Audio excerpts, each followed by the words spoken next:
अस्सलाम वालेकुम। जो दुबई में लोग मुकीम हैं उनसे मेरी ये रिक्वेस्ट है कि अपनी एमरेट्स आईडी किसी को भी ना दें। इन दिनों हमारे ऑफिस में बहुत से लोग ऐसे आ चुके हैं जिन्होंने हमें ये बताया कि हमारी एमरेट्स आईडी पे किसी ने उनके किसी जानने वाले या उनके अरबाब ने लोन या क्रेडिट कार्ड अप्लाई किया है।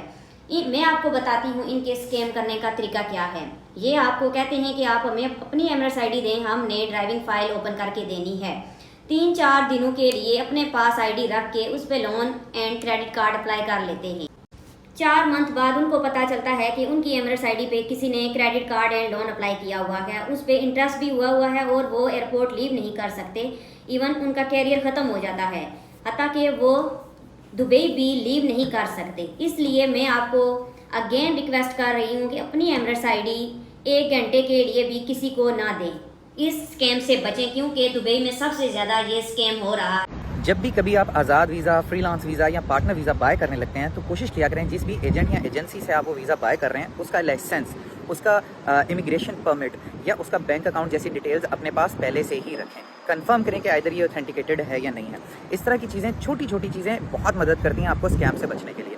अभी रिसेंटली हुआ ये कि सऊदी अरब से एक शख्स ने तकरीबन 40,000 रुपये का आज़ाद वीज़ा बाय किया। जब भी आप कोई वीज़ा बाय करते हैं, जब आप आउट ऑफ द कंट्री होते हैं तो सबसे पहले आपका एंट्री परमिट निकलता है। एंट्री परमिट को अक्सर लोग गलतफहमी में वीज़ा कंसीडर कर बैठते हैं कि वो वीज़ा नहीं होता, वो आपका एंट्री परमिट होता है और यहीं पे हम अपनी आधी से ज़्यादा अमाउंट उन लोगों को डिलीवर कर देते हैं, जिसके बाद हम फंस जाते हैं। यहाँ पर इस प्रोसेस तक आपने कभी भी कंप्लीट अमाउंट या हाफ ऑफ द अमाउंट पे नहीं करनी। एंट्री परमिट जब आपके पास आता है एक पेपर की शक्ल में, बहुत आसान होता है उसको रीडू करना। आईसीपी स्मार्ट सर्विसेज की वेबसाइट पे जाके सबसे पहले चेक करें कि इधर वो सबमिट हुआ है या नहीं हुआ। अगर आपकी फाइल की डिटेल्स आ रही हैं तो आपका एंट्री परमिट सबमिट हुआ है। विजिट वीज़ा के ऊपर जब लोग यहाँ पर आते हैं ना, तो उनके जहन में एक चीज़ होती है कि भाई हम कोई भी काम कर लेंगे, हम कोई भी जॉब कर लेंगे।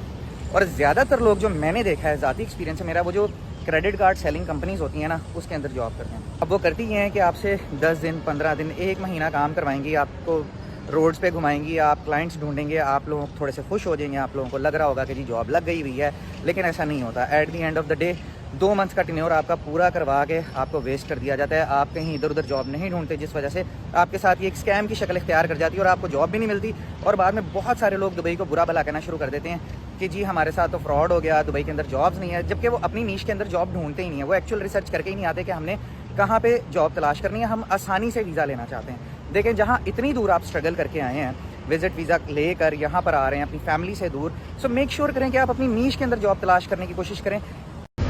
थोड़े दिन पहले मुझे एमिरेट्स मॉल से कहीं पे जाना था, तो मुझे टैक्सी हायर करनी थी क्योंकि मुझे कुछ जल्दी थी। टैक्सी एक्सपेंसिव होती हैं, आपको पता है। एक टैक्सी वाले के पास गया और उसे पूछा, यार कि मुझे फलानी जगह पे जाने ले जाओगे? टैक्सी बंद करके खड़ा हुआ था और उसने मुझे बताया कि एक बंदा मुझे अपना डेबिट कार्ड देके अंदर गया हुआ है, आधा पौना घंटा हो गया, अभी तक नहीं आया। अबू धाबी से उसको लेके आया और तकरीबन 150 दिरहम का उसका बिल बना हुआ है। अब मैं परेशान हूँ कि वो पता नहीं आएगा नहीं आएगा, तो मैं आपको नहीं लेके जा सकता। इतना सादा होना भी अच्छी बात नहीं होती। मुझे उसी वक्त पता चल गया था कि इस बंदे के साथ स्कैम हो गया है। अब कोई भी वापस नहीं आने वाला। वो बंदा एमिरेट्स मॉल से आगे कहाँ निकल गया होगा, उसको कार्ड पकड़ा के वो कार्ड ऑथेंटिकेटेड होगा या नहीं होगा। बताने का मकसद ये है आप टैक्सी हजरात को, टैक्सी ड्राइवर्स जितने भी हैं, कि इस तरह के किसी भी किस्म के स्कैम में नहीं आना। यहाँ पर ये स्कैम कॉमन है, आपको कार्ड पकड़ा के चले जाते हैं, उसके बाद कोई भी बंदा वापस नहीं आता। मेक श्योर करें अपने आप को इस तरह के किसी भी स्कैम से बचाएं ताकि नुकसान ना हो।